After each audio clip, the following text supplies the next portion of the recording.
you ever sat across from someone and realized mid-conversation that they don't even deserve your explanation?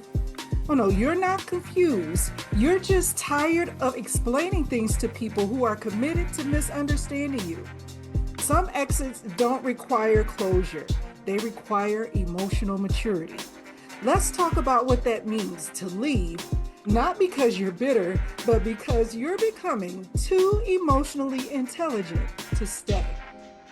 Welcome to Brains and Baubles Live. I'm Davina Dandridge, author of Brains and Baubles, Do What Works for You, and creator of the Emotional Sophistication Map and the Self Gut Check Method. This is where high functioning women come to think clearly, lead emotionally, and stop giving away their energy in relationships that drain them. Let's be clear, this isn't therapy. This is strategic emotional refinement through conversation, wisdom, and lived intelligence. A lot of women are taught that walking away is petty or is passive aggressive. But let me tell you the truth. When you're emotionally mature, isn't avoidance, it is discernment. You've likely been in situations where you could have said more. You could have written a monologue so sharp and so articulate that it would have left no room for confusion, but you didn't because at this stage in your life, you understand that saying everything doesn't always change anything. The real growth is in the restraint. In my book, I talk about emotional labor. See, too often women overdraw their emotional capacity trying to clarify their goodness to someone who's not even emotionally invested. I had a client, a sales executive, who kept replaying an interaction with a colleague who constantly dismissed her input. She drafted long emails, she practiced scripts, she scheduled coffee meetings to try to find some mutual understanding with this person. And then one day she realized that, he wasn't misunderstanding the relationship, he was committed to minimizing her. So she stopped explaining and she started documenting. And she got strategic with it. And then 6 months later, she was on a new team and she was making 20K more with emotional peace that she didn't even know she could have. See, you don't have to explain your boundaries to people who benefit from you not having boundaries at all. Silence, when used with wisdom, is not weakness. It's what I call strategic withdrawal. You are no longer emotionally invested in people who profit from you over explaining, from your anxiety, and from your emotional generosity. This is where self trust shows up, and it's not confrontational. It shows up with clarity to give you a clear vision of the future that you could have with some small changes. When your default setting is to overfunction, the hardest thing to do is nothing.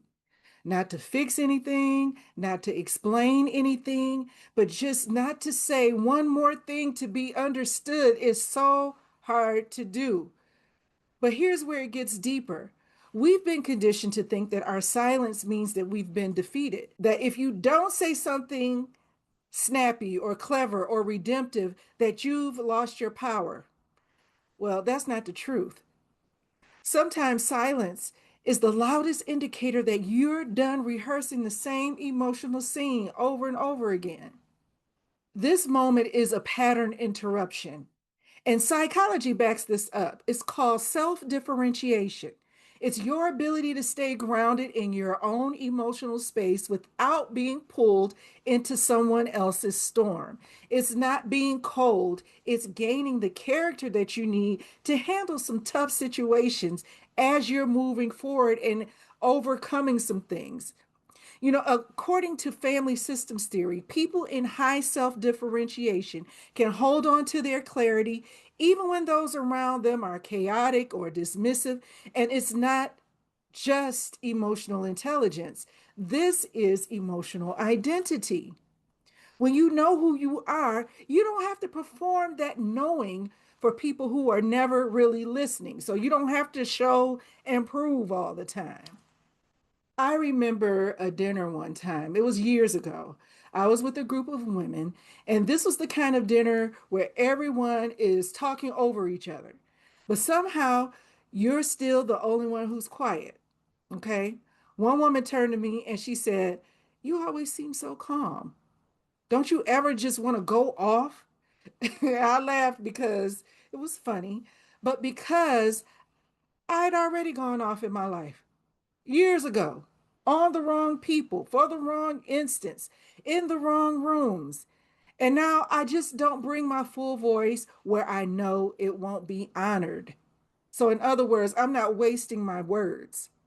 I say less now, and everything I say has weight. If you're in a place where you're realizing that silence might be your next best move, here's how to use it as a tool.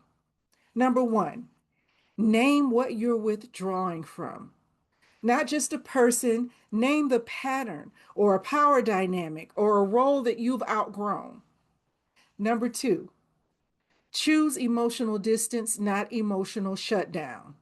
You can still be kind, but still be clear and keep your emotional reserves intact.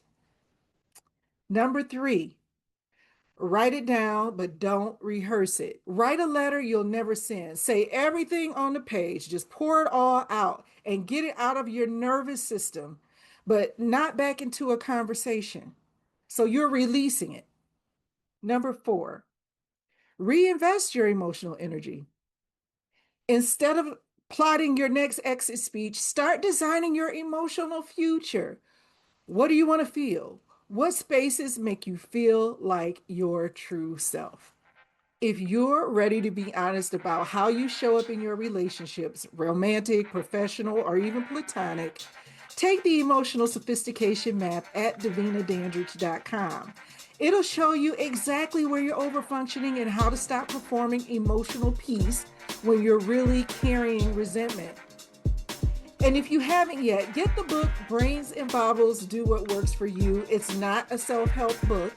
It's structured for women who are learning how to choose themselves with intention and not just reacting to everything. Living quietly isn't about being a bigger person. It's about being a person with a clearer vision. And when your life starts to mirror that clarity, emotionally, spiritually, and financially, you'll realize that not all exits are escapes. Some are elevation to your next level. If this resonated with you, like this video, share it with someone who needs it, and then comment below, what's one conversation you're choosing to no longer explain?